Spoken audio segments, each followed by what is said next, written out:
Desperté del coma, con la boca seca y el cuerpo pesado, como si alguien hubiera dejado piedras dentro de mis huesos. Las luces blancas me cortaron la vista. Escuché máquinas pitando y un olor a desinfectante me llenó los pulmones. Quise hablar, pero no pude. Entonces escuché la voz de mi hija bajita, temblorosa. Pensamos que no ibas a despertar. Antes de entender lo que significaba la voz de mi yerno, cayó como hielo. Este ya no es tu lugar. No hubo gritos, no hubo lágrimas. En silencio tomé mi bolso y me fui. Horas después, gritaron de shock. Me llamo Elena Morales. Tengo 62 años y hasta ese día creía conocer el significado de la palabra familia. Cuando abrí los ojos por primera vez, después de 6 meses en coma, no supe dónde estaba. El techo era blanco, demasiado blanco, y las luces parecían soles pequeños clavados en el cielo. Parpadeé varias veces. El sonido constante de una máquina marcaba un ritmo ajeno, como un corazón que no era el mío. Una enfermera se acercó con una sonrisa que intentaba ser tranquila. «Señora Elena está en el hospital». «Tranquila. Despacio». Quise preguntarle cuánto tiempo había pasado, pero mi garganta apenas dejó salir un susurro. Ella me humedeció los labios con una esponja. El agua sabía a nada, pero me devolvió la vida. «Voy a avisarle a su hija», dijo. Mi hija, Lucía. En ese momento sentí un alivio que me recorrió el pecho. Pensé que estaría llorando de felicidad, que me abrazaría como cuando era niña y se caía de la bicicleta. Pensé muchas cosas que no sucedieron. Lucía entró al cuarto, con pasos cortos. Tenía los ojos hinchados y el cabello recogido de cualquier manera. Detrás de ella venía Esteban, mi yerno, con la espalda recta y la cara dura. No me miró a los ojos de inmediato. Se quedó cerca de la puerta, como si aquel lugar no le perteneciera. «Mamá», dijo Lucía y su voz se quebró. «Pensamos que no ibas a despertar». Quise decirle que estaba ahí, que había luchado por volver, que la escuché tantas veces durante la oscuridad. Quise tomarle la mano. Pero antes de que pudiera moverme, Esteban habló. «Es mejor que lo sepas», ahora dijo sin rodeos. «Este ya no es tu lugar». No levantó la voz. No fue cruel en el tono. Fue peor. Fue frío, práctico, como quien lee una instrucción. El silencio se estiró entre nosotros. Sentí como algo se acomodaba dentro de mí. No fue rabia. No fue tristeza. Fue claridad. Entendí de golpe que había cosas que ya se habían decidido sin mí. «¿Qué quieres decir?», logré preguntar con la voz rasposa. Lucía bajó la mirada. Esteban cruzó los brazos. «Mientras estuviste inconsciente», continuó, «tuvimos que tomar decisiones. La casa…» hizo una pausa breve. «La casa ya no está disponible para ti». Mi cabeza zumbó. La casa. Mi casa. Quise reír, pensar que era una broma mal hecha. Pero nadie sonrió. «¿Dónde voy a vivir?», pregunté. Lucía levantó los ojos llenos de culpa. «Luego vemos eso, mamá. Luego vemos». 2 palabras que no prometían nada. Cerré los ojos un segundo. Respiré. Recordé el patio, el olor a tierra mojada, el árbol de guayaba que planté con mis propias manos. Recordé cada pared pintada despacio, cada peso ahorrado. Abrí los ojos y miré a mi yerno. «Entiendo», dije. Esteban pareció sorprendido. Lucía frunció el ceño. «¿Entiendes?», repitió ella. Sí, respondí. «Entiendo». No discutí. No pedí explicaciones. No supliqué. Le pedí a la enfermera mi ropa y mi bolso. El bolso era pequeño, gastado, pero era mío. Me ayudaron a sentarme. Las piernas me temblaban como si no fueran mías. Cada movimiento dolía, pero el dolor me mantenía despierta. Lucía quiso decir algo más. Esteban dio un paso al frente, quizá para detenerla. Yo me puse de pie con ayuda del barandal de la cama. No se preocupen, dije. Voy a arreglarlo. Salí del cuarto sin mirar atrás. El pasillo del hospital parecía interminable. Cada paso era una victoria pequeña. Nadie me siguió. Nadie me llamó. Afuera, el aire me golpeó la cara. Era temprano. La ciudad despertaba con su ruido habitual, camiones vendedores, pasos apurados. Me senté en una banca con el bolso sobre las piernas. Mis manos temblaban. No sabía si por el frío o por todo lo que acababa de pasar. Saqué mi teléfono. No tenía llamadas perdidas. No tenía mensajes. Lo guardé. Caminé hasta la esquina y tomé un taxi. Le di la dirección de doña Pilar, mi vecina de toda la vida. No sabía si estaría despierta, pero no tenía a dónde más ir. Durante el trayecto miré por la ventana. Las calles eran las mismas, pero yo no. Doña Pilar abrió la puerta en bata, con el cabello blanco suelto. Cuando me vio, se llevó la mano al pecho. Elena exclamó: «¡Virgen Santísima!». Me abrazó con cuidado, como si yo fuera de cristal. «Pasa, hija, pasa». Me senté en su cocina, en una silla dura que me sostuvo mejor que cualquier cama de hospital. Me sirvió café. El aroma me llenó los ojos de lágrimas. «¿Qué pasó?», preguntó. «Dijeron que estabas muy mal». Desperté, respondí. «Y ya no tengo casa». No expliqué más. No hacía falta. Doña Pilar asintió despacio, como quien entiende sin preguntar. Me dejó quedarme en el cuarto de visitas. Cerré la puerta y me senté en la cama sin desvestirme. Esa noche no dormí. Escuché los sonidos de la casa ajena, el reloj de pared, el viento afuera. Pensé en Lucía cuando era niña, en cómo me pedía que no apagara la luz. Pensé en Esteban y en su voz segura. Pensé en mi casa ocupada por otros. No lloré, no aún. Al amanecer me levanté y me miré al espejo. Estaba más delgada, mi cabello más blanco, pero mis ojos estaban despiertos. Me lavé la cara y me dije en voz baja: «Sigo aquí». Tomé mi bolso. Adentro estaban mis documentos, mi identificación. Unas monedas, una libreta vieja. ¿Suficiente? Ese día iba a empezar a recuperar lo que era mío. No por venganza, por dignidad. Porque si algo aprendí al despertar, es que el silencio también puede ser una respuesta. Y la mía apenas comenzaba. La primera mañana en casa de doña Pilar amaneció con el canto de los pájaros y el olor a café recién hervido. Me desperté antes de que ella tocara la puerta. El cuerpo seguía pesado, como si la noche no hubiera alcanzado para sostenerme, pero la mente estaba despierta, alerta, llena de recuerdos que regresaban sin pedir permiso. Me senté despacio en la orilla de la cama, respiré hondo y dejé que la memoria hiciera su trabajo. Mi casa. No era grande ni bonita para los ojos de quienes buscan brillo. Era una casa sencilla, de paredes firmes y patio pequeño, en una calle tranquila, donde los vecinos se saludan por su nombre. La compré con los ahorros de toda una vida, peso por peso, moneda por moneda, guardados en una lata que escondía bajo la cama.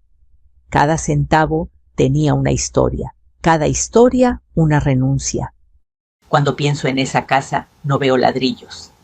Veo mis manos cansadas, amasando masa para los tamales, levantándome antes del amanecer para vender atole en la esquina. Veo mis rodillas dobladas, limpiando pisos ajenos, escuchando radios que no eran míos, soportando miradas que no preguntaban mi nombre. Veo noches largas, planchando ropa ajena, con la espalda adolorida y el corazón firme, porque al día siguiente Lucía tenía escuela.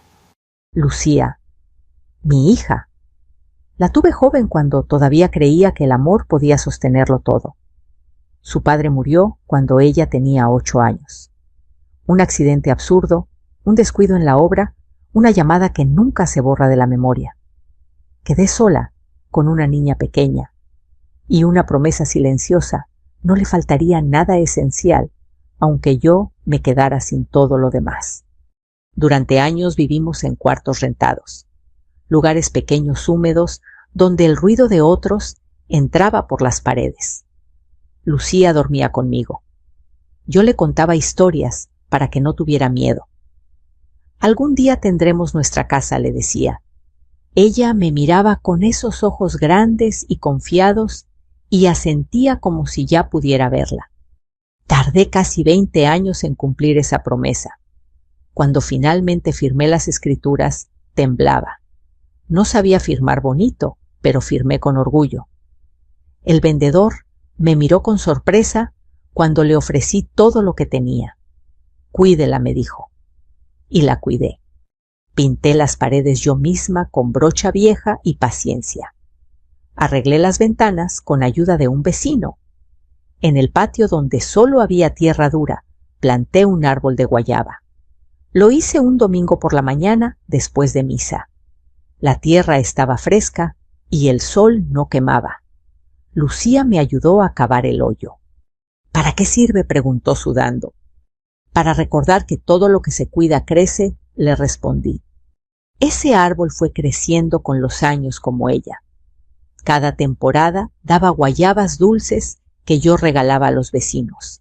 Era mi orgullo, mi señal de que había valido la pena. Doña Pilar me encontró en la cocina, sentada con una taza de café entre las manos, mirando al vacío. ¿Quieres pan?, preguntó. Asentí. Masticar me costaba trabajo, pero el sabor me devolvió un poco de fuerza. No puedo quedarme aquí mucho tiempo, le dije. No quiero ser una carga. No eres una carga, respondió sin dudar. Pero sé que no te vas a quedar quieta. Tenía razón. Nunca supe quedarme quieta cuando algo era injusto. Ese día, mientras doña Pilar regaba sus plantas, salí a caminar despacio por la calle. Cada paso era un recordatorio de que seguía viva. Pasé frente a mi casa. No entré. Me quedé del otro lado de la calle mirando. Las cortinas estaban corridas. Había un coche estacionado que no reconocí. Sentí un nudo en el estómago. Imaginé a Esteban, sentado en mi sala, cambiando cosas, diciendo que era por el bien de todos. Imaginé a Lucía, caminando por la casa, como si siempre hubiera sido suya, como si yo nunca hubiera existido ahí. No sentí rabia. Sentí algo más frío: determinación. Volví a casa de doña Pilar y saqué mis documentos del bolso. Mi identificación, las escrituras, recibos viejos. Los extendí sobre la mesa. ¿Qué vas a hacer?, preguntó ella. Acordarme de quién soy, respondí, y de lo que me pertenece. Esa noche soñé con el árbol de guayaba. En el sueño, alguien lo podaba sin cuidado cortando ramas fuertes. Yo gritaba, pero nadie me escuchaba. Al despertar, tenía el corazón acelerado y una certeza clara: no podía permitir que borraran mi vida como si fuera un error. Me senté en la cama y recé. No pedí venganza, pedí claridad. Pedí fuerza para no ceder ante el miedo. Recordé las palabras de mi madre: la dignidad no se presta. Yo la había heredado sin saberlo. Lucía no llamó ese día, tampoco Esteban. El silencio pesaba, pero no me aplastaba. Al contrario, me daba espacio para pensar. Y en ese espacio entendí que mi historia no había terminado con un coma ni con una puerta cerrada. Había terminado una etapa, sí. Pero lo que sigue siempre empieza en silencio. Antes de dormir, abrí la libreta vieja que llevaba en el bolso. Ahí había apuntes de gastos, números torcidos, recuerdos. En la última página escribí una sola frase: nada de lo que construí se regala. Apagué la luz. Afuera la ciudad seguía, y yo por primera vez desde que desperté sentí que el suelo bajo mis pies volvía a ser firme. Conocí a Esteban Cruz un domingo después de misa. Lucía llegó a casa nerviosa, acomodándose el vestido como cuando era adolescente, y quería impresionarme. Yo estaba en la cocina preparando café cuando escuché pasos firmes en el pasillo. Esteban entró con una sonrisa ensayada y la mano extendida. Mucho gusto, señora Elena, dijo. Por fin tengo el honor de conocerla. Tenía voz segura, de esas que no dudan. Me miró de arriba abajo con rapidez, como quien evalúa algo antes de comprarlo. Yo le estreché la mano y le sonreí. Pase, hijo, esta es su casa. Esa frase que siempre dije con orgullo fue la primera que él empezó a torcer con el tiempo. Al principio fue amable. Demasiado. Traía pan dulce, preguntaba por mi salud, me llamaba suegra, con una familiaridad que parecía sincera. Pero había algo en su mirada que no me gustaba. No era desprecio abierto, era cálculo. Como si siempre estuviera midiendo cuánto ocupaba yo en su vida. Después de la boda, las visitas cambiaron. Esteban ya no se sentaba conmigo en la cocina, prefería la sala, se recargaba en el sillón y miraba alrededor con los brazos cruzados. La casa es sólida, decía, pero ya está vieja. Tiene historia, respondía yo. Sí, pero la historia no paga el mantenimiento, contestaba él sonriendo. Lucía se quedaba en medio sin decir mucho. A veces me miraba como pidiendo permiso para estar de acuerdo con su marido. Otras veces asentía en silencio como si ya hubiera tomado una decisión antes de hablar conmigo. Fue Esteban quien empezó a hablar de mejorar, de cambiar pisos, de pintar, de vender.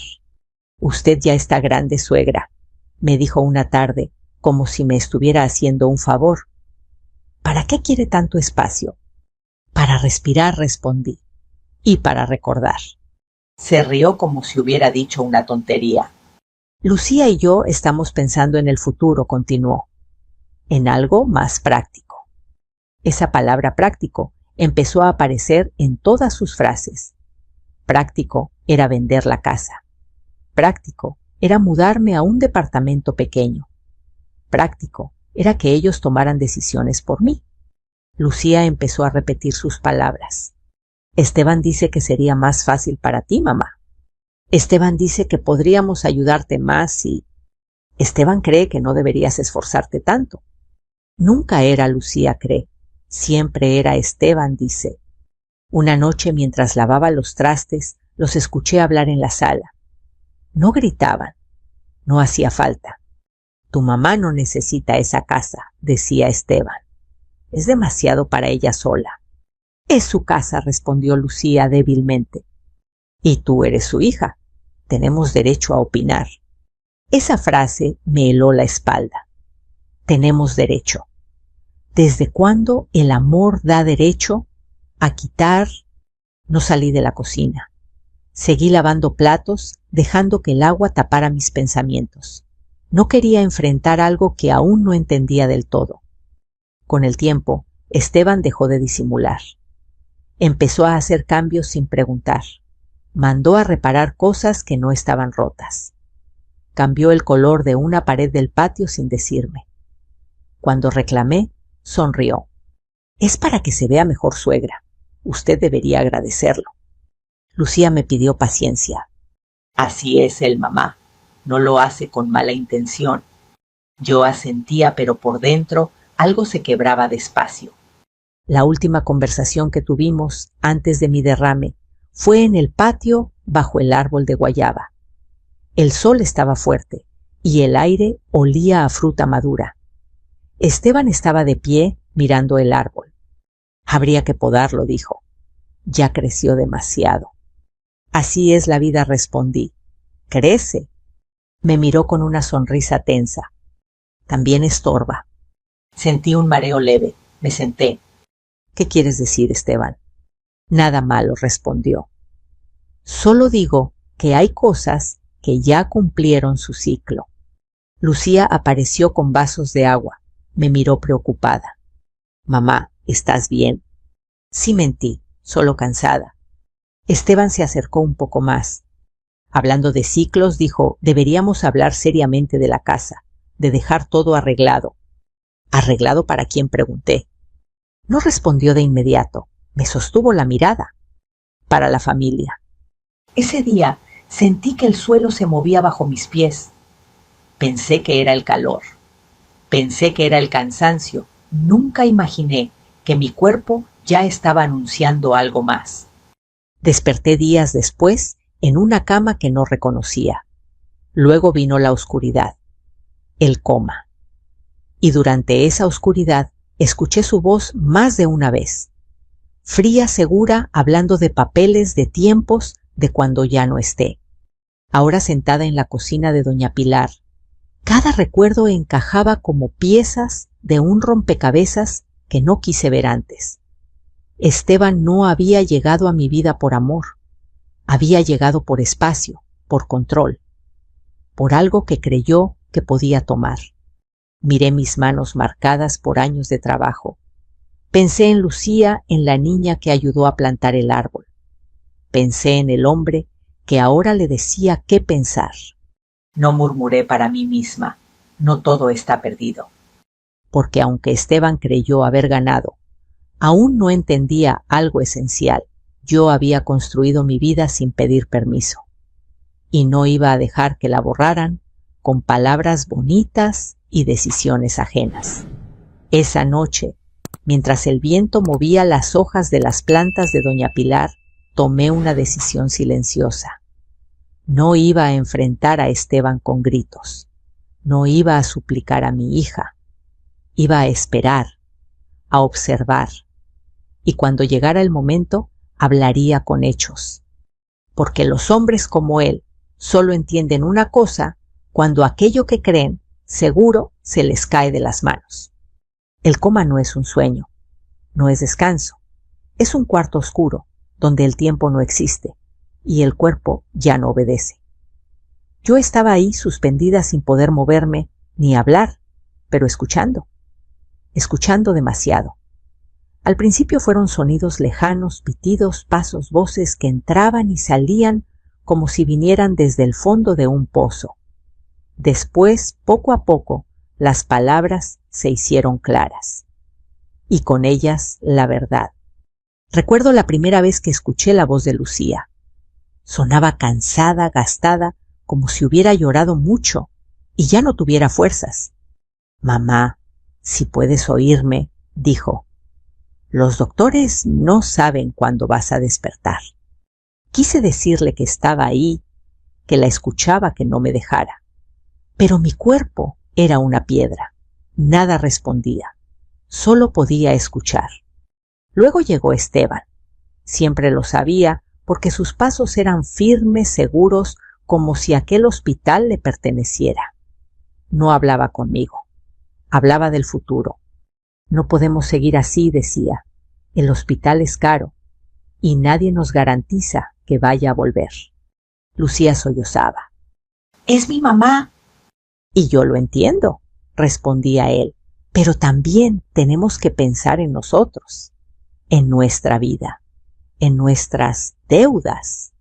Esa palabra se quedó flotando en la oscuridad. Deudas. No la había escuchado antes. Entendí entonces que no todo se trataba de mí. Una noche, o lo que yo sentí como una noche, escuché algo que me atravesó el pecho. La casa está sola, dijo Esteban. Vacía, no tiene sentido. ¿Qué quieres decir?, preguntó Lucía. Que podríamos usarla, temporalmente. Mi mamá necesita un lugar mientras arreglamos lo del banco. Mi corazón, si todavía podía latir con fuerza, lo hizo. Mi casa, mi patio, mi árbol. Y mamá, susurró Lucía. Lucía, dijo Esteban con paciencia fingida. Los doctores ya dijeron que puede quedarse así meses o años. Tú sabes que ella no querría ser una carga. Quise gritar. Nunca fui una carga. Trabajé toda mi vida para no serlo. Pero mi voz no salió. El silencio me aplastó. Escuché a otras voces. Una mujer mayor, supuse que la madre de Esteban. Pobrecita, decía, pero Dios sabe por qué hace las cosas. Claro, respondía Esteban, y nosotros tenemos que ser prácticos. Prácticos. Otra vez esa palabra. La usaba como si fuera una bendición. Los días o semanas pasaron así. A veces escuchaba a Lucía rezar, a veces solo el silencio. Las visitas se hicieron más cortas. Esteban hablaba de papeles de notarios de firmas. Nunca me hablaba a mí. Hablaba sobre mí. Hay que dejar todo arreglado, decía, por si acaso. Por si acaso yo no volvía. Un día sentí manos frías en las mías. Una enfermera. Vamos, señora Elena, decía. Aguanté un poquito más. Quise responderle, decirle que sí que estaba ahí. Y entonces, por primera vez, sentí algo diferente. No fue un movimiento. Fue una decisión. Algo dentro de mí dijo, no te rindas. Las voces siguieron. Pero ya no me perdía en ellas.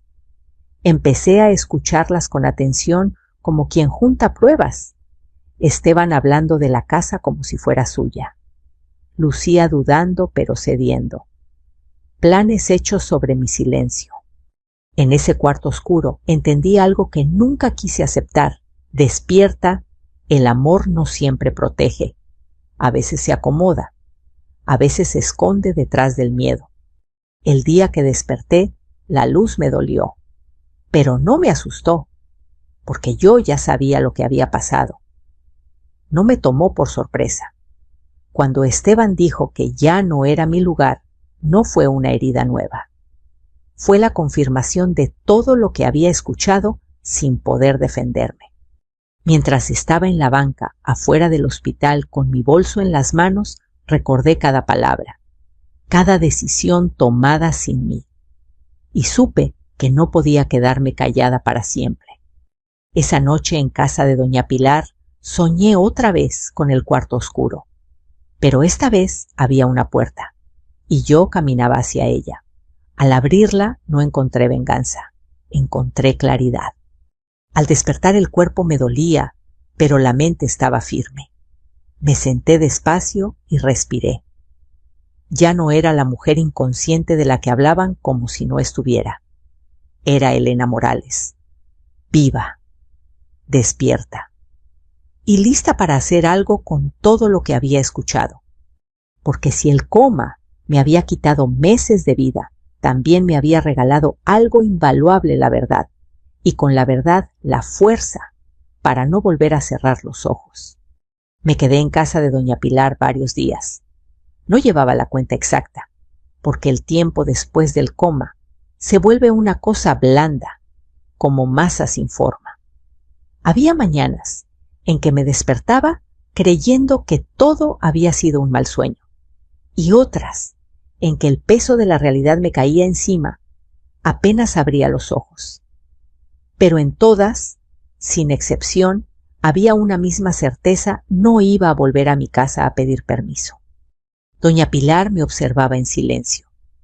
Me veía levantarme despacio, sentarme a tomar café sin azúcar, caminar por el pasillo, como si estuviera aprendiendo de nuevo a usar mis piernas. Nunca me apuró. Nunca me preguntó qué iba a hacer. Solo estaba ahí, como las personas que entienden que algunas batallas se pelean primero por dentro. Una tarde, mientras ella cosía en la sala, me senté frente a la ventana que daba a la calle. Desde ahí podía ver a lo lejos el techo de mi casa. No necesitaba acercarme para sentirla. Estaba en mi pecho como una ausencia ruidosa. ¿Vas a ir?, preguntó doña Pilar, sin levantar la vista. No, todavía, respondí. Si voy ahora voy a reaccionar. Y no quiero reaccionar, quiero decidir. Asintió como si eso confirmara algo que ya sabía. Esa misma noche, Lucía me llamó por primera vez desde el hospital.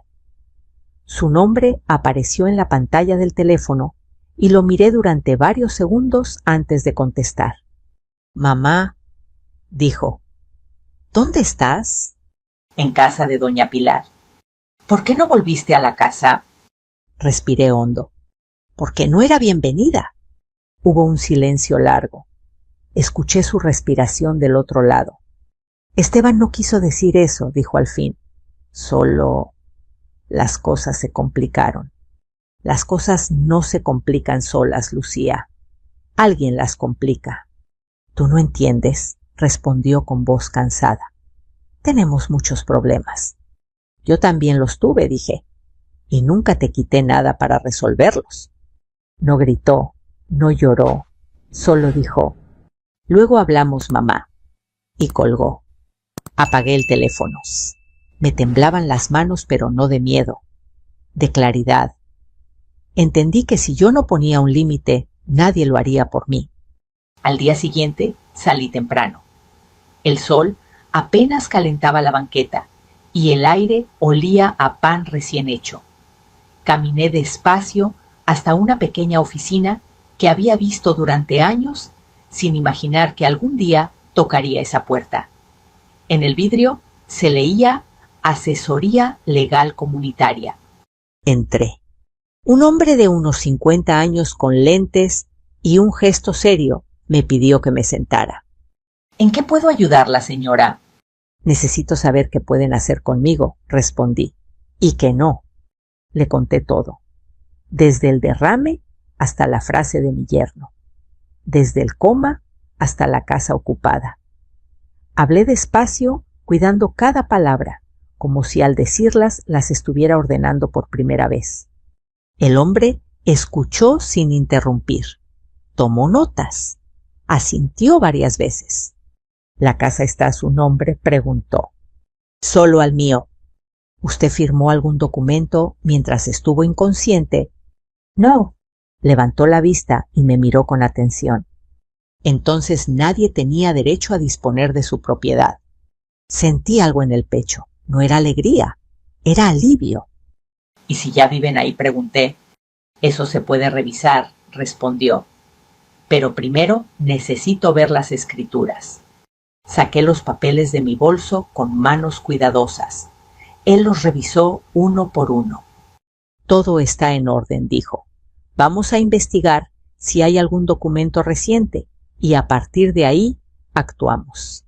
Salí de la oficina con una sensación nueva. No era venganza lo que buscaba, era orden, justicia, que cada cosa volviera a su lugar. Esa tarde regresé a casa de doña Pilar, más cansada que de costumbre, pero más firme. Me senté en la cocina y comí sopa caliente. El sabor me devolvió fuerzas. Y preguntó ella. Ya empecé, respondí, sin gritar. Sonrió. Así es como se hacen las cosas bien hechas. Esa noche dormí mejor. Soñé con la puerta de mi casa abriéndose despacio. Nadie me gritaba, nadie me corría, solo entraba y el aire era mío. Antes de apagar la luz pensé en Esteban, en su seguridad, en cómo había hablado de mi vida como si fuera un mueble viejo. No sentí odio, sentí distancia, y esa distancia me dio poder. Porque cuando una mujer deja de gritar y empieza a actuar, el mundo se acomoda de otra manera, y yo ya había dado el primer paso. El licenciado Herrera me citó una semana después. Cuando entré a su oficina, el aire olía a papel viejo y café recalentado. Era un lugar pequeño, sin lujos, pero ordenado. Las paredes estaban cubiertas de archivadores grises y diplomas discretos. Nada de cuadros caros ni frases motivacionales. Me gustó eso. Las cosas serias no necesitan adornos. Siéntese, doña Elena, me dijo. Ya tenemos algo. Mi corazón dio un golpe seco. Me senté despacio, acomodando el bolso sobre las piernas como si fuera un escudo. Revisamos el registro público de la propiedad, continuó. Su casa sigue estando a su nombre. Eso es lo primero y lo más importante. Asentí. Lo sabía, pero escucharlo de su boca me dio estabilidad. Sin embargo, añadió, apareció un documento reciente. Sentí que el estómago se me cerraba. Un contrato de comodato dijo: supuestamente, usted autorizó que su hija y su yerno usaran la casa. Eso es mentira, respondí de inmediato. Yo estaba en coma. Lo sabemos, dijo con calma. Por eso lo revisamos con lupa. Me mostró una copia. Vi mi nombre mal escrito. Vi una firma que se parecía a la mía, pero no lo era. Era una imitación torpe, apresurada. Esta firma no coincide con la suya, explicó. Y además el documento fue fechado cuando usted estaba hospitalizada. Cerré los ojos un segundo, no para llorar, para respirar. Entonces empecé. Entonces ese es falso, dijo sin rodeos. Y eso cambia todo. Sentí una mezcla de tristeza y confirmación.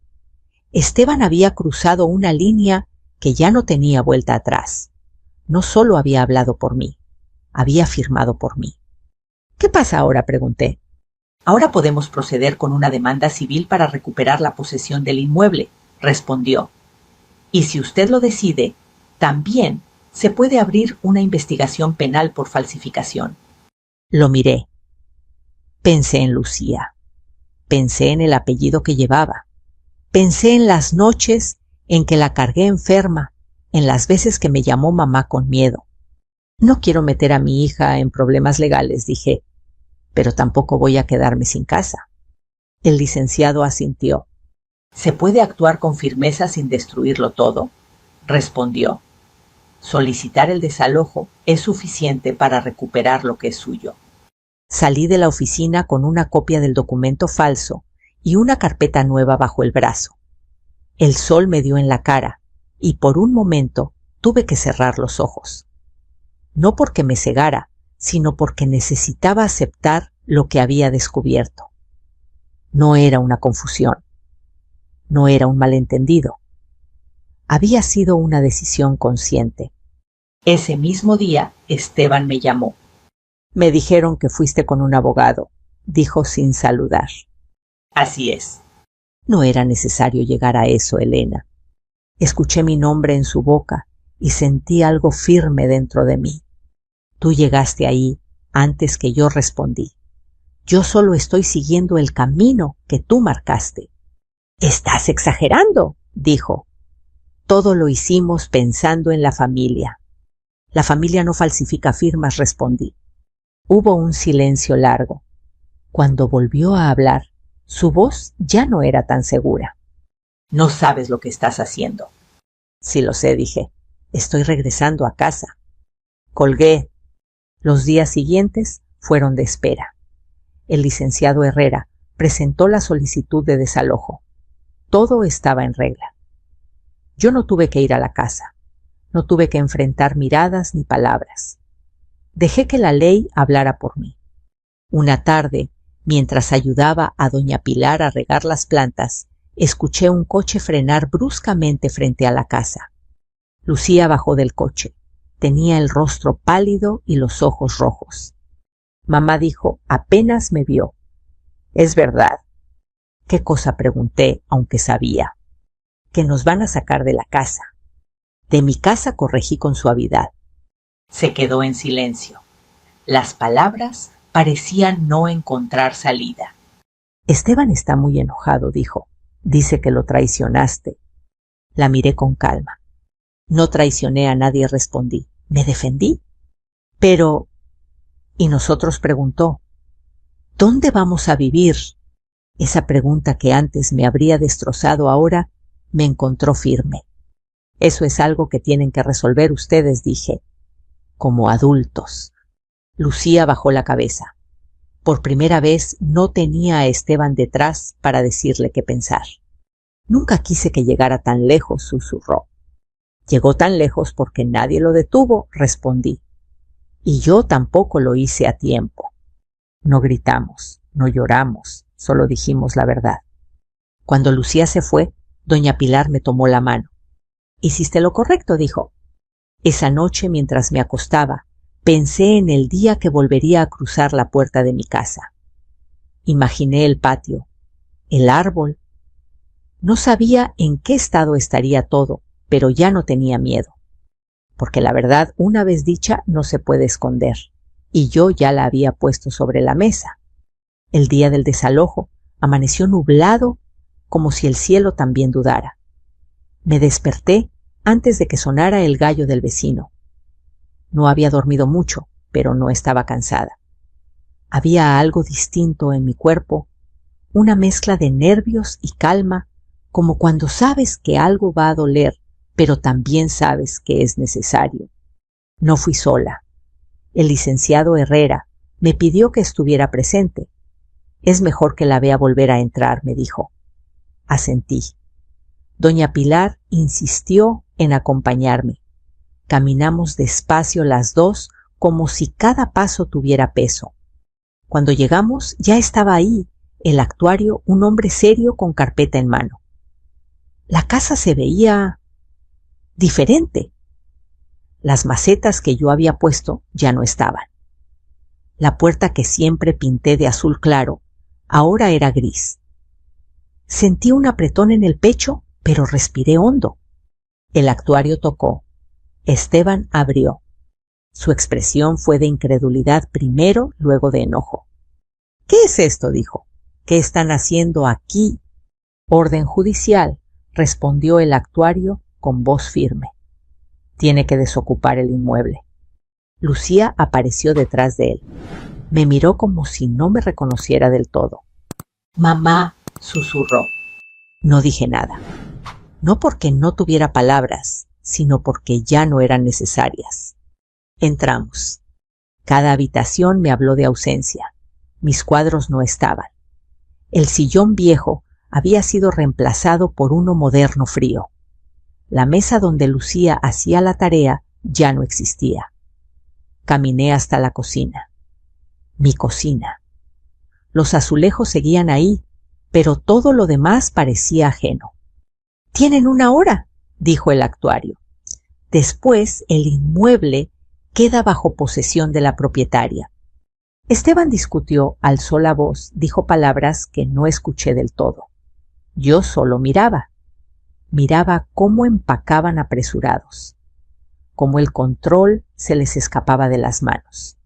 Lucía se acercó cuando Esteban salió al patio. «Nunca pensé que harías esto», me dijo. La miré. Vi a mi hija, no a la mujer que había permitido tanto. «Nunca pensé que tendría que hacerlo», respondí. «Pero aquí estamos». «¿Y ahora qué?», preguntó con los ojos llenos de miedo. «Ahora aprendes», dije. «¿Cómo yo aprendí?» No fue un momento dramático. No hubo gritos ni lágrimas exageradas. Solo realidad. Cuando se fueron, el silencio fue profundo. El actuario me entregó los papeles. El licenciado Herrera me estrechó la mano. Doña Pilar me abrazó fuerte. «Ya está», dijo. «Es tuya otra vez». Cerré la puerta detrás de todos y me quedé sola en la sala. Escuché el eco de mis pasos. Toqué la pared. Me senté en el suelo y lloré. No de tristeza, de descarga, de cierre. Pasé los siguientes días limpiando, sacando muebles que no eran míos, recuperando los que estaban guardados en el cuarto del fondo. Pinté la puerta otra vez de azul. Colgué mis cuadros. Volví a poner la mesa de madera en la cocina. Cada objeto que regresaba era una parte de mí que volvía a su lugar. Una tarde, mientras barría el patio, Lucía apareció en la puerta. «¿Puedo pasar?», preguntó. Asentí. Se sentó en la silla vieja, miró alrededor. «No sabía que la casa se sentía así», dijo. «Ahora entiendo por qué no querías dejarla». «Las casas guardan lo que somos», respondí. «Por eso hay que cuidarlas». «Esteban y yo», empezó. «Estamos separados».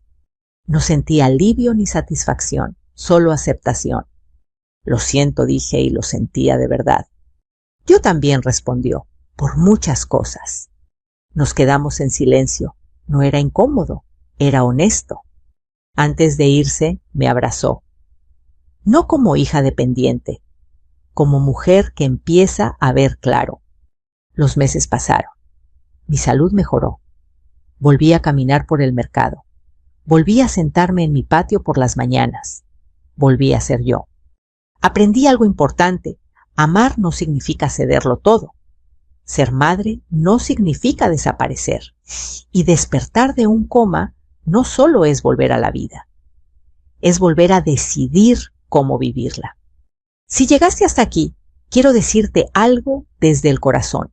Si alguna vez te hacen sentir que ya no perteneces, que estorbas, que tu lugar ya no es tuyo. Recuerda esto, tu dignidad no se negocia. Nunca es tarde para poner límites. Nunca es tarde para volver a casa, incluso si esa casa primero tiene que ser reconstruida por dentro.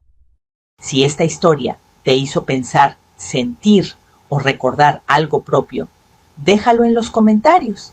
Me gustaría saber desde dónde estás escuchando y qué parte resonó contigo. Tenemos muchas historias más que merecen ser contadas, así que suscríbete para no perderte ninguna. Sigamos este camino juntos, con respeto, con memoria y con fuerza. El grito de mi nuera aún retumbaba en mi cabeza cuando el empleado de la aerolínea me miró confundido con mi pasaporte en la mano. Señora, su asiento ya no está disponible. Detrás de mí, Pamela dijo fuerte, para que todos la oyeran: ese lugar ahora es para mi mamá. Los niños la quieren más. Mi hijo Esteban no dijo una palabra, solo bajó la mirada y asintió. Sentí que las piernas se me aflojaban. El aeropuerto giró un segundo. Me quedé ahí parada, invisible, con el corazón hecho polvo. Y sin embargo, un minuto después, yo sería la que haría temblar a todos. Nunca pensé que la historia de mi familia empezaría a romperse justamente el día en que yo intentaba unirnos. Yo había pagado todo el viaje, los vuelos a Cancún, el hotel frente al mar, el desayuno incluido para mis nietos. Era mi regalo para Esteban, mi único hijo, y para su familia. Mi ilusión era ver a mis nietos correr por la arena, sentir el sol en la cara, escuchar sus risas sin el ruido del trabajo o las preocupaciones.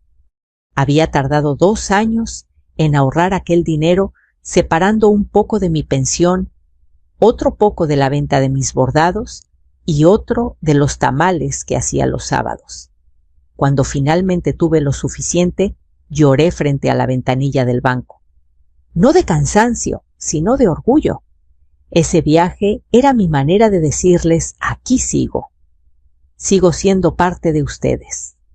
Pero mientras caminábamos por el aeropuerto, algo ya se sentía extraño. Pamela no me dirigía la palabra desde la mañana. Apenas un buenos días seco sin mirarme.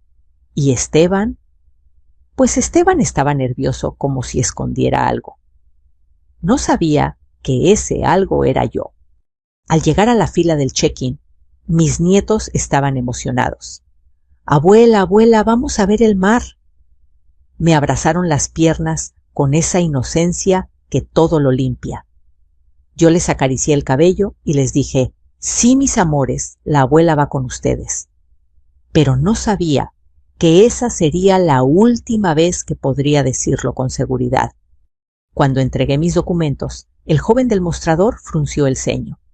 Señora Mercedes, ¿está segura de que viaja con este grupo? Claro, joven, yo pagué todo. Respondí con una sonrisa que intentaba ocultar el temblor de mi voz. Él miró la pantalla, luego a Pamela, luego otra vez a mí.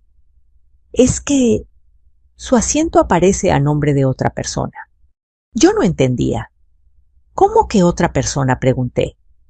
Y fue entonces cuando Pamela dio un paso al frente, con ese tono altanero que usaba cuando quería humillarme. Sí, joven. Le quitamos su asiento para dárselo a mi mamá. Los niños se sienten más cómodos con ella. Las palabras me golpearon como una bofetada.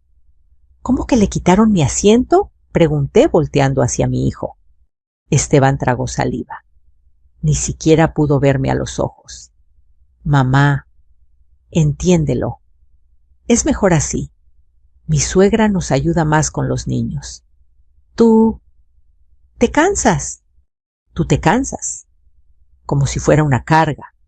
Como si no hubiera pasado mi vida entera partiéndome el lomo para sacarlo adelante. Sentí una presión en el pecho. No sabía si era rabia, tristeza o simplemente el peso del abandono. Quise responderle, gritar algo, recordarle quién soy. Recordarle cuántas noches me quedé sin cenar para que él pudiera comer. Cuántas veces cosí hasta que se me entumecieron los dedos para comprarle sus uniformes. Pero no dije nada. No porque aceptara lo que estaban haciendo, sino porque entendí algo. Ellos ya habían tomado su decisión, y esa decisión no me incluía. Respiré hondo. Miré a mis nietos, que me observaban confundidos. Les sonreí. Vayan, disfruten su viaje, les dije. Me di la vuelta, tomé mi maleta y caminé hacia la salida del aeropuerto, sintiendo las miradas curiosas de desconocidos que habían presenciado mi vergüenza. Cada paso dolía, pero en medio de ese dolor, algo dentro de mí se encendió. Un pensamiento, un recuerdo y una decisión. Porque en mi bolso llevaba un sobre que guardaba algo que Pamela jamás imaginó. Un sobre capaz de cambiarlo todo. Y yo ya no tenía nada que perder. Con el corazón latiendo fuerte, supe que la humillación de ese día no sería el final de mi historia. Sería el principio. El camino de regreso del aeropuerto fue largo, más largo de lo que marcaban los kilómetros entre Ciudad de México y Puebla. El taxista me hablaba de música del tráfico, de un partido de fútbol, pero yo no escuchaba nada. Solo veía una y otra vez la imagen de mi hijo bajando la mirada, mientras me quitaban el lugar en el avión que yo misma había pagado. Ese gesto suyo tan pequeño y tan grande, al mismo tiempo, abrió una grieta que no supe cómo cerrar. Mientras el auto avanzaba, inevitablemente, recordé cómo empezó todo. Hay dolores que no nacen de un solo golpe, sino de pequeños cortes hechos durante años, hasta que un día uno se da cuenta de que está sangrando por dentro. Hace casi 10 años, cuando Pamela llegó a nuestras vidas, pensé que era una bendición. Una muchacha joven bonita, con modales suaves y una sonrisa de esas que engañan al corazón cansado de una madre viuda. Yo había criado a Esteban sola desde que tenía 7 años. Su padre murió en un accidente de carretera y desde entonces mi vida se convirtió en trabajar y sobrevivir, pero sobre todo en proteger a mi hijo. Cuando Esteban me dijo que quería casarse con Pamela, yo sentí alivio. Pensé, por fin alguien lo querrá, como yo por fin tendrá a alguien que cuide de él cuando yo ya no pueda. No sabía que con el tiempo sería al revés, que Pamela sería la persona que lo alejaría de mí, que me convertiría en una sombra en la casa que yo ayudé a pagar. Al principio todo era cordial. Ella me llamaba suegrita, me ofrecía café, me pedía recetas. Pero después del nacimiento del primer niño, algo cambió. Yo ya no era bienvenida en ciertas conversaciones. Cuando opinaba algo sobre los bebés, ella sonreía con un gesto tenso y decía, «Gracias, Mercedes, pero ahora las cosas se hacen diferente», como si yo hubiera sido madre en la edad de piedra. Poco a poco mi lugar se fue reduciendo. De invitada de honor en los cumpleaños de Esteban, pasé a estar sentada lejos junto a las tías lejanas. De cocinar con gusto para reuniones familiares, pasé a recibir instrucciones de Pamela como si yo fuera la criada «ponga menos sal». Eso ya no se usa.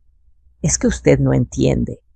La primera vez que sentí una punzada real fue cuando la escuché murmurar con su mamá, creyendo que yo no las oía. «Mi suegra quiere meter la mano en todo». Ojalá Esteban entendiera que necesitamos nuestro espacio sin ella. Ese día, Esteban notó mi silencio, pero no preguntó nada. tal vez porque tampoco quería saber la respuesta. Los años pasaron y yo me fui adaptando, o mejor dicho, resignando. Ayudaba donde podía, callaba donde me humillaban, sonreía donde me dolía. Total, eran mi familia. ¿Qué otra cosa podía hacer una madre que quiere seguir cerca de su hijo? Pero hubo señales que ahora veo con claridad. Señales que ignoré porque preferí creer en la ilusión de que todavía tenía un lugar en sus vidas. Como aquella Navidad, cuando propuse hacer tamales tradición que mi esposo amaba, y Pamela respondió: «Ay, Mercedes, es que mi familia come cosas más modernas. Los tamales pesan mucho. Mejor hacemos lasaña». O cuando su mamá empezó a ocupar más espacio en la casa que yo. Celebraciones en mi ausencia, decisiones tomadas sin consultarme. Incluso mis nietos comenzaron a repetir frases que no venían de ellos. La abuela Carmen, la mamá de Pamela, cocina más rico. La abuela Carmen nos compra juguetes más grandes. La abuela Carmen sí sabe jugar. Yo reía para no llorar. ¿Qué culpa tenían ellos? Cuando mi segundo nieto cumplió 4 años, comprendí que la distancia ya era parte de nuestra dinámica. En la fiesta, Pamela me pidió que me mantuviera ocupada con algo, y su mamá se sentó junto a Esteban, tomándolo del brazo, como si fuera ella quien lo había criado. Me hirvió la sangre, pero guardé silencio. Esa noche, cuando regresé a mi casa pequeña en Puebla, me senté frente al altar donde tengo la foto de mi esposo. «Viejo, parece que ya no tengo lugar aquí», le dije sintiendo que las lágrimas me quemaban el rostro. Fue entonces cuando tomé la decisión que sin saberlo cambiaría todo. Empecé a ahorrar para un viaje familiar, un viaje grande, hermoso, inolvidable. Pensé que tal vez, si yo regalaba una experiencia así, todos podrían verme de nuevo, no como la señora que estorba, sino como la madre que siempre he sido. Mis manos cansadas de bordar juntaron peso por peso. Aprendí a hacer gelatinas artísticas y las vendí en el mercado. Ofrecí clases de costura.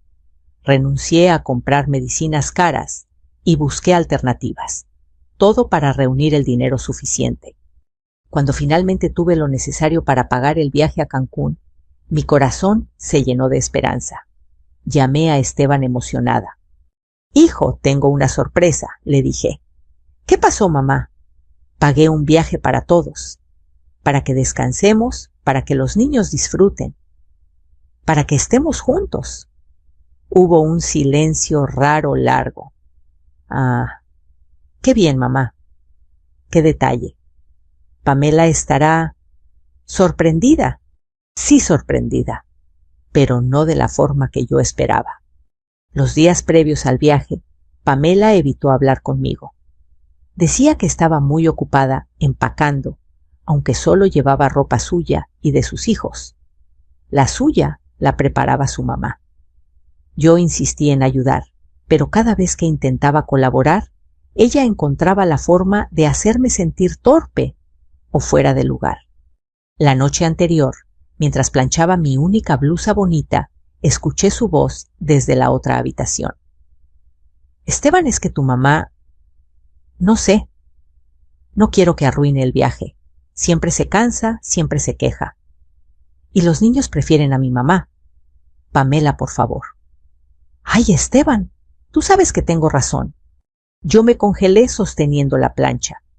No era la primera vez que escuchaba algo así, pero esa noche dolió más. Tal vez porque yo seguía creyendo que ese viaje podía unirnos. Tal vez porque estaba demasiado ciega de amor. Y así llegó el día del aeropuerto, la humillación, la retirada silenciosa, el sobre en mi bolso. Si en ese momento hubiera sabido todo lo que venía después, las revelaciones, las traiciones, el cambio definitivo en mi vida, quizá habría llorado. Pero no. Esa mañana, Al salir del aeropuerto sentí algo distinto, una calma extraña. La calma de una mujer que ha sido empujada al borde y finalmente decide no caer, sino levantarse. Y yo estaba por hacerlo. El taxi me dejó frente a mi casa casi 2 horas después. El sol ya estaba alto, pero yo sentía un frío en el pecho que no correspondía al clima. Abrí la puerta con cuidado, como si no quisiera despertar algo, aunque la única que vivía allí era yo. Dejen que les diga algo. El silencio de una casa vacía puede ser un consuelo o una tortura. Ese día fue lo segundo.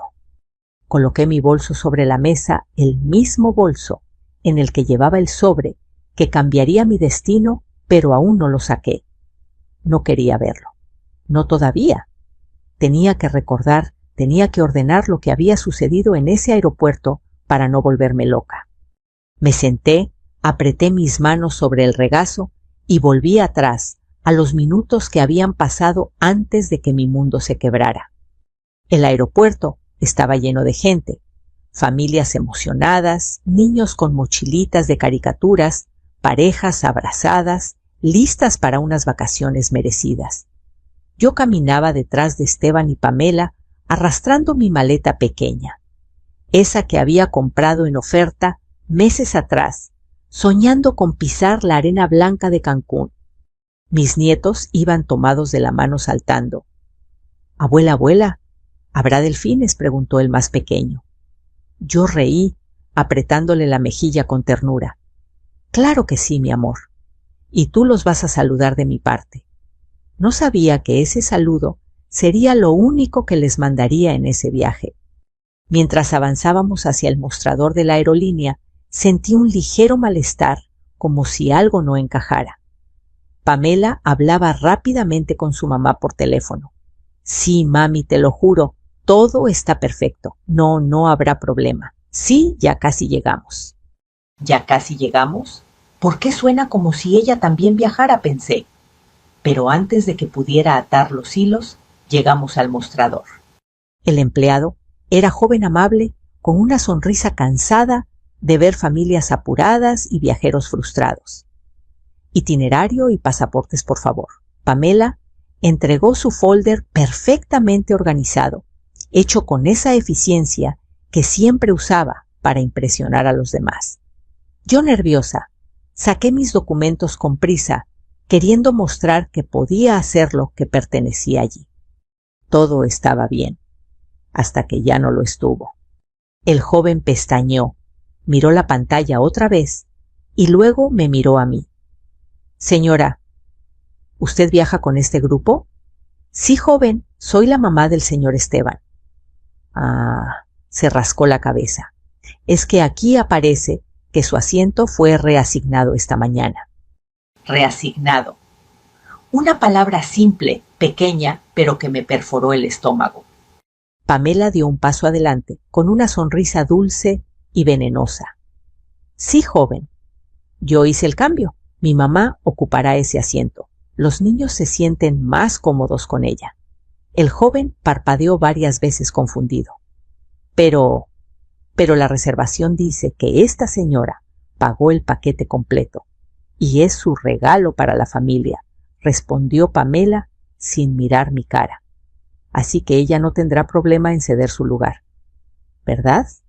«Regalo ceder mi lugar, no tener problema». Sentí que mis oídos zumbaban. Quise hablar, lo juro, quise decir «no». Este viaje es mío también. Yo lo pagué. Yo trabajé duro para esto. Pero la voz no me salió. Solo pude ver a Esteban, mi hijo, mi único hijo, ese al que le limpié las rodillas cuando se caía, ese al que alimenté aunque yo no comiera, ese por el que trabajé hasta que mis manos se doblaron de tanto coser. «Esteban», susurré sin aire. «¿Esto es cierto?». Él no me miró. Solo dijo con la voz más baja que he escuchado en toda mi vida: «Mamá, es lo mejor. Por favor, entiende. Te cansas mucho. Y, bueno, los niños están más encariñados con mi suegra. que no podía seguir el ritmo, que era una carga, que mis nietos preferían a otra mujer que no los había visto nacer. Yo asentí, no porque estuviera de acuerdo, sino porque mi corazón estaba tan roto que no podía mantenerme de pie si discutía. La gente en la fila murmuraba. Unos me veían con pena, otros con lástima, otros con incomodidad. Ese tipo de mirada que te regalan cuando presencian una humillación que no les pertenece, pero de la que tampoco apartan la vista. Pamela se cruzó de brazos triunfante. Gracias por entender, señora Mercedes, siempre tan considerada. Mi nieta mayor me abrazó la pierna. Abuela, ¿no vienes? Yo me agaché acariciando su cabello. Vayan, mi amor, disfruten por mí. La abuelita vendrá en otro momento. Una mentira para protegerlos y para proteger lo que quedaba de mí. Me levanté, tomé mi maleta, respiré hondo y di media vuelta. Cada paso que di hacia la salida fue una batalla. Cada paso me decía, te quedaste sola. Pero otro paso, uno escondido, me susurraba, no estás sola, aún tienes dignidad. Al llegar a la puerta principal, mis piernas temblaron. Me detuve un instante sin querer soltar las lágrimas. Fue allí cuando recordé el sobre. El sobre. Aquel que tenía guardado desde hacía una semana. Aquel que contenía una información que Pamela jamás imaginó. Aquel que había supuesto que solo usaría en caso de algo grave. Y sí, ese día había sido grave. Lo saqué del bolso, sentí el grosor entre mis dedos. Y por primera vez, desde que me quitaron mi lugar, sonreí. Despacito, doloroso, pero real. Porque entendí algo fundamental. No me habían dejado fuera del viaje. Me habían abierto la puerta a descubrir la verdad. Y yo iba a entrar. Volví al presente, sentada en mi cocina. Miré el sobre la mesa. Pues sí, Mercedes, me dije a mí misma. Te humillaron, pero también te dieron valor. Valor para hacer lo que siempre evitaste. Valor para enfrentar lo que siempre temiste. Porque lo que ese sobre contenía no solo cambiaría mis planes, cambiaría toda nuestra familia. Y lo peor o lo mejor es que Pamela ni siquiera lo veía venir. El sobre seguía sobre la mesa iluminado por un rayo de sol que entraba por la ventana. Era como si el destino lo señalara con el dedo, recordándome que lo que había dentro no podía seguir oculto. Lo tomé con las manos aún temblorosas. El papel grueso y rígido parecía pesar más que mis propios pensamientos. Ese sobre no había aparecido en mi vida por casualidad. Lo había preparado semanas atrás, no por coraje, sino por intuición. Porque una madre siempre sabe cuando algo no está bien en su familia. Y en la mía llevaba tiempo sintiendo cómo las piezas se movían silenciosas, peligrosas. Todo comenzó 3 meses antes del viaje, cuando recibí por error un estado de cuenta dirigido a mi hijo. El cartero lo dejó en mi buzón, como siempre hacía cuando Esteban usaba mi dirección para ciertos trámites. Yo no acostumbro a abrir lo que no es mío, pero ese sobre venía ya rasgado en una esquina. Cuando lo tomé, vi una cifra en tinta negra que me paralizó un préstamo de casi 200,000 pesos. Mi corazón dio un salto. ¿Esteban pidió un préstamo? ¿Para qué? ¿Por qué no me dijo nada? Lo guardé sin decir nada, esperando tener una conversación tranquila con él. Pero cuando lo mencioné, casualmente, Pamela respondió antes que mi hijo. Ah, eso. Es para arreglar unas cosas de la casa y para unas mejoras que necesitamos. No te preocupes, Mercedes. Tú no entiendes mucho de finanzas. El tono, ese tono que siempre usaba cuando quería empequeñecerme, me hizo apretar los dientes.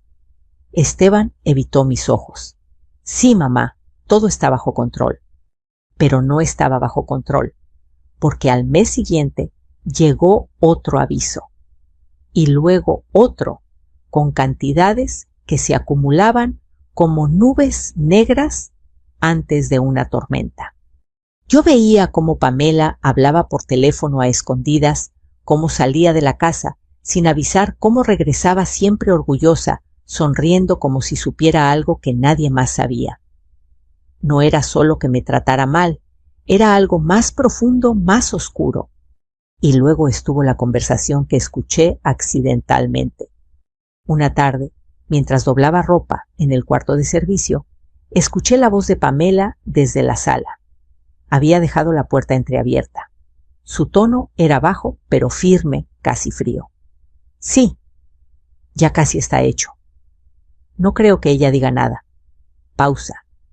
Sí, mi mamá también piensa lo mismo. Esteban solo tiene que firmar, y con la vieja fuera del camino será mucho más fácil. Otro silencio. Claro que sí. Cuando esté todo arreglado, venderemos la propiedad. Se me heló la sangre. La vieja fuera del camino. Yo era la vieja. La casa. ¿Vender qué casas? No pude moverme durante varios segundos. Sentí como si alguien hubiera puesto piedras calientes en mi estómago. ¿De qué hablaban? ¿Qué quería vender Pamela? ¿Por qué mencionaba mi ausencia como una ventaja? Cuando se fueron ese día, esperé a que la casa quedara en silencio. Luego caminé hacia el estudio de Esteban. Sabía que Pamela guardaba documentos allí porque ella misma lo presumía. Yo soy la que lleva los papeles importantes. Esteban es demasiado distraído. Y sí, allí estaba. Una carpeta azul guardada en el cajón inferior, escondida entre otras. La abrí con el corazón retumbando en mis oídos. Dentro había varias hojas impresas con un título que me hizo sentir vértigo. Autorización para trámite de venta de inmueble. Mi respiración se detuvo. Era la casa. Mi casa. La que yo había heredado de mi esposo y luego compartido con Esteban cuando se casó. La que yo permití que siguieran usando cuando me mudé a Puebla. La que seguía estando a mi nombre porque yo había decidido no cambiar la escritura después de enviudar. Estaba todo listo, solo faltaba mi firma, o la de Esteban engañado. Y allí entendí algo. Pamela no solo quería sacarme del viaje, quería sacarme de la familia y de mi propio patrimonio. Mi primer impulso fue llorar, mi segundo gritar, pero luego vino un tercero inesperado, un silencio frío calculado que nunca había sentido antes. Ese silencio en el que una madre deja de ser ingenua. Tomé fotos de cada documento con mi celular. Las imprimí al día siguiente en una papelería. Las guardé en el sobre que ahora descansaba sobre mi mesa. Y mientras hacía todo eso, surgió dentro de mí una claridad espeluznante. Pamela no era solo una nuera difícil, era una mujer peligrosa, una mujer acostumbrada a obtener lo que quería, al precio que fuera. Cuando pagué el viaje familiar, ese viaje que yo imaginaba lleno de risas, abrazos y reconciliaciones, lo hice con esperanza, con ilusión, con fe en que mi amor podía reparar lo que se estaba rompiendo. Pero mientras veía cómo el dinero salía de mi cuenta bancaria, comencé a preguntarme si Pamela veía ese gesto como un regalo o como una oportunidad. Porque cada vez que mencionaba el viaje, ella tenía respuestas tensas apresuradas. Y Mercedes, no se preocupe por eso. Sí, ya veremos. Usted solo trate de no abrumar a los niños. Un día incluso comentó con su madre enfrente de mí. Si ella no fuera tan torpe, la llevaríamos más seguido. Y ambas rieron. Esa risa se me quedó grabada en el pecho. Fue entonces que me hice una promesa. No permitiría que me borraran de mi propia familia sin saber la verdad. El sobre con las pruebas había nacido de esa promesa. Lo preparé no para usarlo contra ellos, sino por si algún día necesitaba defender mi dignidad. Algo en mí sabía que Pamela estaba dando pasos demasiado grandes, demasiado confiados. Y tenía razón, porque días antes del viaje escuché una frase que me desgarró. Ya hablé con la agencia. Si Mercedes no viaja, podemos cambiar el paquete y aprovechar mejor el dinero. Mi mamá puede ocupar su lugar. Es lo más lógico. Lógico, lógico. Borrarme a mí de lo que yo pagué. Lógico. Reemplazarme. Lógico. Desaparecerme poquito a poco. Y entonces comprendí que el viaje no era el problema. Era el síntoma de algo que venía creciendo desde hacía años, una raíz podrida que yo había ignorado por demasiado amor. Cuando cerré la carpeta con las copias impresas y guardé todo en el sobre, me temblaban las manos. No vas a poder conmigo. Pamela, susurré en la penumbra de mi sala. No esta vez. Ese sobre era mi escudo, mi verdad, mi salvación. Y ahora, después de la humillación del aeropuerto, ya no pensaba guardarlo más. Porque la familia no se destruye sola. La destruyen los silencios. Y yo había guardado silencio demasiado tiempo. Me quedé un largo rato mirando el sobre como si pudiera responderme. Afuera pasaba un carrito de camotes, el silbato agudo cortó el aire y me regresó por completo al presente. No podía seguir sentada allí, con el alma hecha pedazos y los ojos secos. El llanto ya no servía de nada. Ya basta, Mercedes, me dije en voz alta. Hoy se acabó el papel de víctima. Tomé el bolso, guardé el sobre con las copias de los documentos y respiré hondo. Tenía que moverme. Tenía que hacer algo ahora, no mañana, no después de pensarlo bien, porque eso era lo que siempre hacía, esperar, aguantar, justificar. Y justamente allí recordé lo que había pasado ese minuto después de salir del aeropuerto. Mientras caminaba hacia la salida con la maleta rodando detrás de mí, sentí que me costaba trabajo respirar. No sabía si era por la humillación o por el coraje. Un guardia me abrió la puerta automática y la luz del exterior brillante, casi hiriente, me dio en la cara. Fue en ese instante que mi mano buscó mi celular dentro del bolso casi por instinto. Lo saqué. Mis dedos marcaron el número de la agencia de viajes. Buenos días.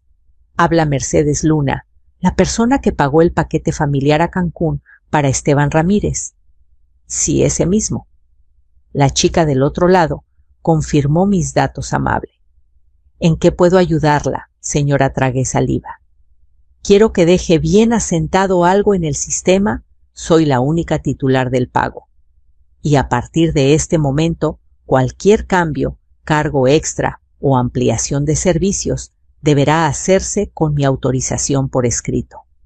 Si alguien intenta usar mi dinero o mis datos, lo reporto como fraude. Hubo un silencio breve. La chica carraspeó. Claro, señora Mercedes, lo anoto en su expediente. Y otra cosa, añadí con la voz más firme que pude, quiero cancelar todos los servicios adicionales que pagué para el grupo. Excursiones, traslados premium, ese paquete especial de cena en la playa. Todo. La chica dudó. Pero señora, eso afecta la experiencia del viaje. Lo sé, déjelos con lo básico. A partir de ahora, si quieren lujos, que los paguen ellos. Colgué con el corazón golpeándome el pecho. No era venganza por capricho, era poner un límite. Si me iban a borrar del viaje, que lo hicieran sin mi sacrificio encima. Ese fue el primer movimiento. El segundo lo haría ahora. Caminé hasta la sucursal del banco, a 3 cuadras de mi casa. El calor del mediodía pegaba fuerte, pero no me importó. Sentía que cada paso que daba era un ladrillo que colocaba para construir una nueva versión de mí misma. Al entrar el aire acondicionado, me envolvió con su frío artificial. Me formé sosteniendo mi número de turno mientras mi mente repasaba todas las renuncias que había hecho en los últimos años. ¿Cuántas veces me había quedado callada para no incomodar? ¿Cuántas veces había permitido que decidieran por mí? Cuando al fin pasé a la ventanilla, el ejecutivo me sonrió con un gesto profesional. «Buenos días, señora. ¿En qué puedo ayudarla?» «Quiero retirar todo el dinero de mi cuenta de ahorros», dije sin rodeos. Todo preguntó sorprendido. Todo. Buscó mis datos, tecleó, miró la pantalla. «Son 850,000 pesos, señora. ¿Está segura?» Lo miré a los ojos, más segura que nunca en mi vida. Firmé los papeles, sentí el peso de los billetes cuando los colocaron frente a mí. No era solo dinero, era años de trabajo, de sacrificios, de negarme cosas. Era en cierta forma mi vida convertida en números. No iba a dejar que nadie más pusiera las manos allí. Pedí que una parte se trasladara a una cuenta nueva, solo a mi nombre en otra sucursal. El resto me lo dieron en un cheque de gerencia que guardé con el sobre de papeles. Al salir del banco, el sol me pareció diferente. No era que el mundo hubiera cambiado, era que yo estaba cambiando. El siguiente paso me daba más miedo que todos los demás ir con un abogado. No soy mujer de leyes ni de oficinas elegantes. Soy de cocina de hilos de mercado. Pero ese día crucé la puerta del despacho con el corazón latiendo fuerte. Era una oficina sencilla, ubicada encima de una farmacia, con muebles gastados pero limpios. Un letrero decía LIC, Ramiro Ortega, Asesoría Legal y Notarial. Una secretaria joven me ofreció asiento. Minutos después, salió un hombre de unos 50 y tantos, con lentes y un rostro amable. «Buenas tardes, señora». «Mercedes Luna, licenciado. Perdón que llegue así sin cita, pero necesito ayuda». Nos sentamos. Le expliqué todo, empezando por lo más importante, la casa, las deudas, los documentos que había encontrado, el préstamo, el intento de vender la propiedad sin mi consentimiento. Le mostré las copias que guardaba en el sobre. Él escuchó en silencio, tomando notas. A veces fruncía el ceño, a veces respiraba hondo. «¿La escritura de la casa está a su nombre?», preguntó al final. «Sí, solo a mi nombre. Y usted permitió que su hijo y su nuera vivieran ahí, claro. Es la casa donde lo crié. Yo me mudé a Puebla y se la dejé para que tuviera un hogar. Nunca pensé que...». No terminé la frase. Él asintió comprensivo. «Mire, señora Mercedes, lo que su nuera intentó hacer es muy grave. No puede vender esa casa sin su firma, pero sí puede intentar comprometer a su hijo con deudas que terminen afectando el patrimonio familiar. Lo primero es proteger legalmente lo que es suyo». Me explicó con palabras sencillas que podíamos hacer varios movimientos. Registrar ante notario que ningún trámite sobre la casa puede realizarse sin mi presencia física. Dejar constancia de que cualquier firma realizada sin mí sería denunciada como falsificación. Y lo que más me sorprendió, también puede hacer un testamento donde deje la casa directamente a sus nietos, con condiciones específicas, dijo. Así, si algo le pasa, su nuera no podrá tocar ni un ladrillo. Sentí un nudo en la garganta. ¿Es eso justo para mi hijo?, pregunté con el corazón dividido. El licenciado suspiró. Su hijo es adulto.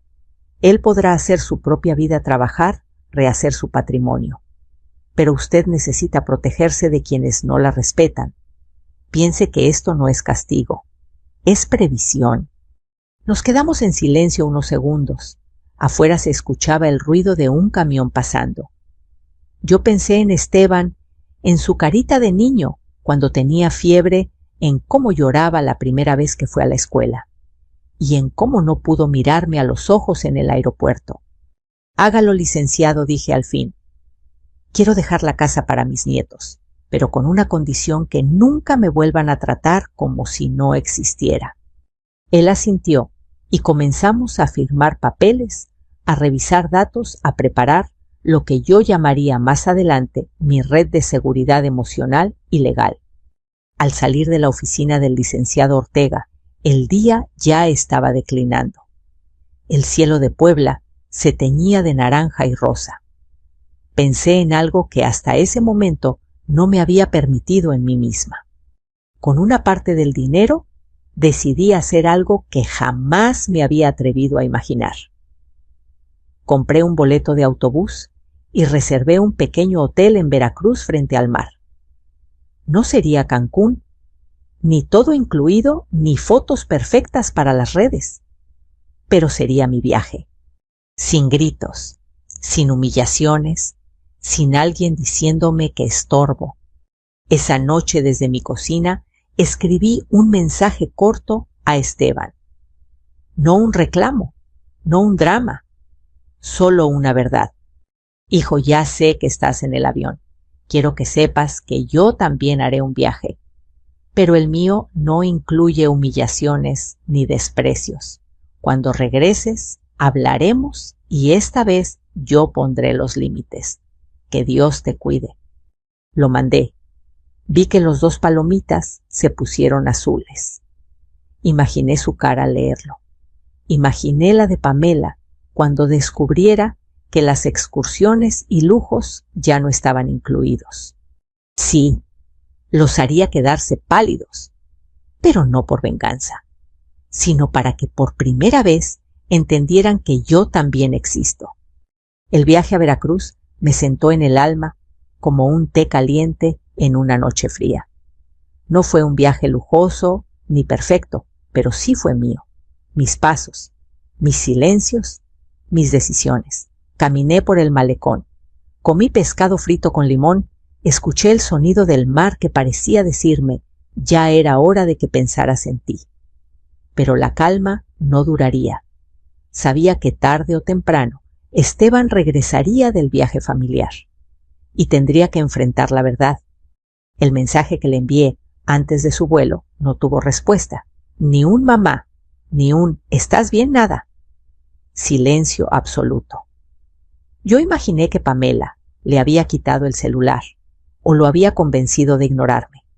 Así funcionaba ella, aislando, manipulando, envolviendo todo en su tono dulce pero envenenado. Pasaron 3 días. Yo seguía en Veracruz, sentada en una banca mirando el mar cuando mi celular vibró. Era Esteban.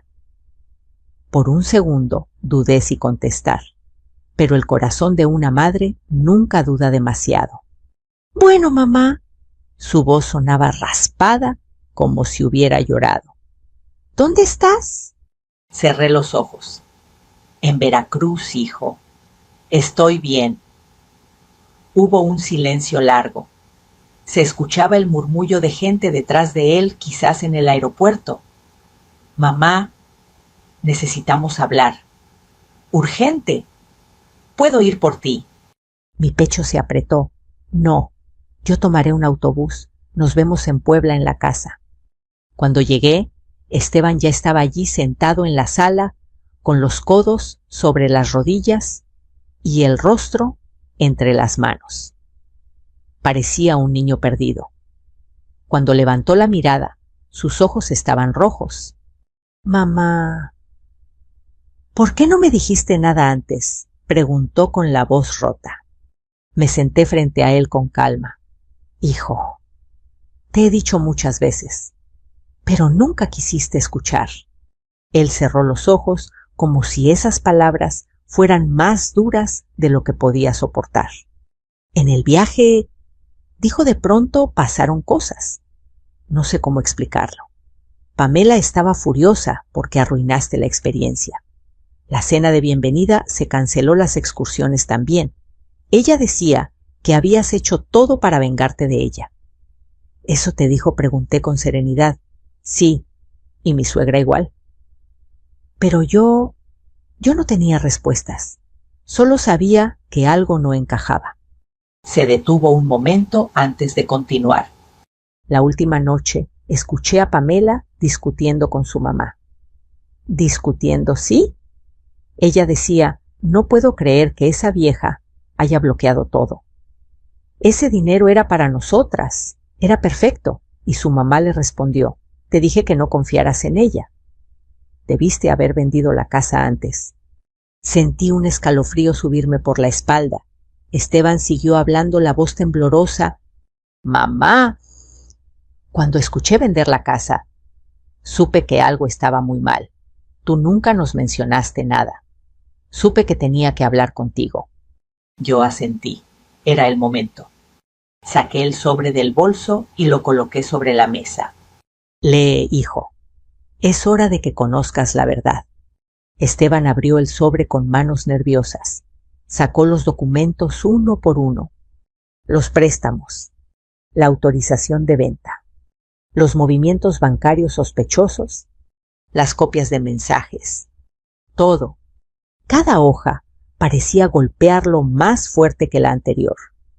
Al final dejó caer el paquete sobre sus piernas y se cubrió la cara. Dios mío, susurró. ¿Cómo pude ser tan ciego? Me acerqué y le toqué el hombro. Porque amabas, Esteban. Y cuando uno ama, confía. Ella usó eso en tu contra. Él levantó la mirada. ¿Y yo? ¿También usé eso en tu contra cuando te dejé afuera del avión? Su pregunta se clavó en mí como una espina vieja que por fin salía a la luz. Lo miré a los ojos. Sí, hijo, también lo hiciste. Esteban rompió a llorar. No como un adulto, sino como el niño que yo había cargado en brazos tantas veces. Me abrazó fuerte, como si tuviera miedo de que me desvaneciera. Perdóname, mamá. Perdóname por no haber estado contigo. Por no ver lo que te hacía. Por no defenderte. Yo lo rodeé con los brazos. Te perdono, hijo, pero ahora tienes que hacer lo correcto. Por ti y por los niños. La puerta se abrió de golpe. Pamela entró como una tormenta, el cabello desarreglado, los ojos llenos de rabia. Así que aquí estás, dijo, mirándome con desprecio. Ya le llenaste la cabeza de mentiras a Esteban. ¿Verdad, vieja manipuladora? Esteban se puso de pie de inmediato. Basta, Pamela, ya sé todo. Ella frunció el ceño. Todo que él tomó el sobre y se lo arrojó al pecho. Pamela lo atrapó torpemente. Cuando vio los papeles, su rostro cambió. Primero sorpresa, luego miedo y finalmente odio puro. ¿Te atreviste a espiarme? Gritó. Eres una entrometida, una vieja que solo sabe meter problemas. Yo mantuve la calma. Lo que hice fue proteger lo que es mío y lo que es de mis nietos. Pamela dio un paso hacia mí furiosa. ¿Y qué? Esa casa también es de Esteban. Teníamos derecho. Esteban la detuvo con un gesto. No, Pamela. No tenías derecho a mentirme, ni a hacer préstamos a mi nombre sin decirme, ni a planear vender algo que no es tuyo. Tú no entiendes, Esteban, chilló ella. Lo hacía por nosotros, para tener una vida mejor. ¿Una vida mejor?, respondió él. O una vida donde mi mamá desapareciera de nuestro camino. Pamela se quedó muda. Entonces, con una voz tan fría que heló la habitación, Esteban dijo, «Quiero que te vayas, hoy mismo». Ella lo miró como si no entendiera. ¿Qué estás diciendo que te vayas? Ya no hay nada que hablar. Pamela me miró a mí con odio eterno.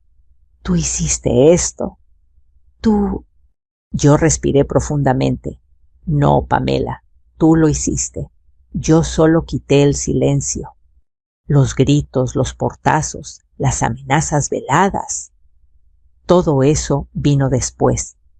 Pero nada, absolutamente nada, me dolió tanto como ver a Esteban sentado en el sofá después de que Pamela se fue sosteniendo su cabeza entre las manos y repitiendo: «Perdí años, mamá, perdí años».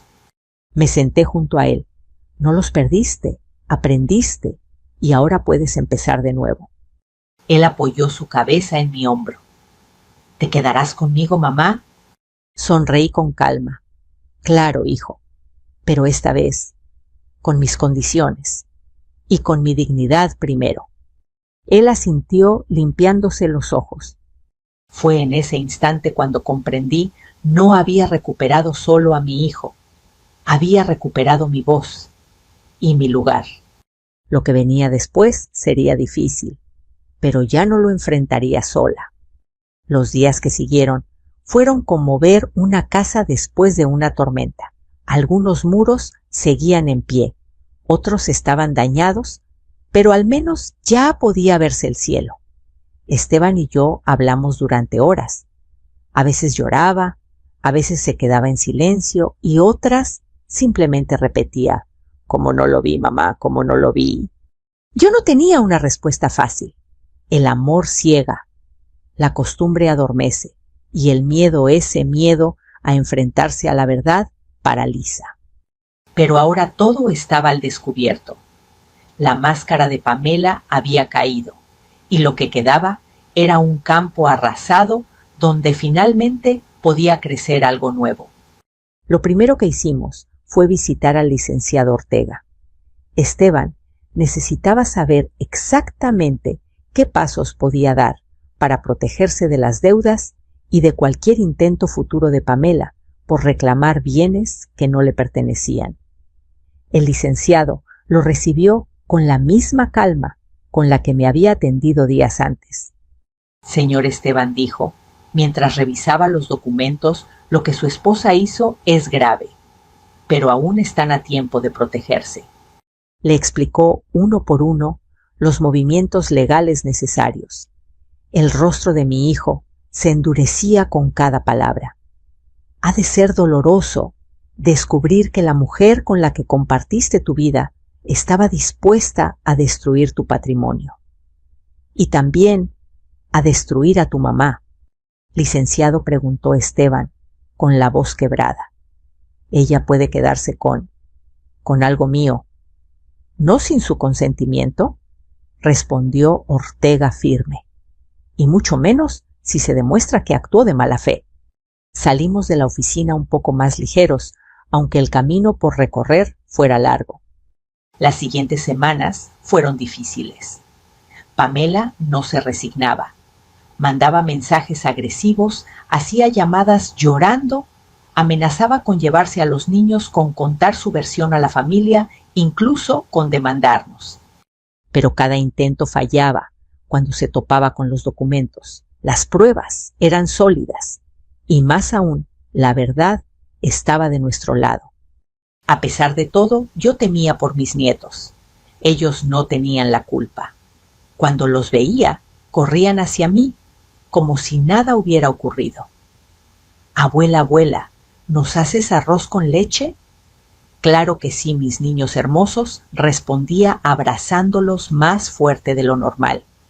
Pero por dentro me quebraba pensar que ellos estaban atrapados entre adultos que habían fallado en proteger lo más sagrado, la familia. Una tarde, Esteban me dijo: «Mamá, quiero pedirte perdón otra vez, no solo por el aeropuerto, sino por todos estos años en los que permití que te trataran mal». «Hijo», le respondí tomándole la mano, «así es la vida.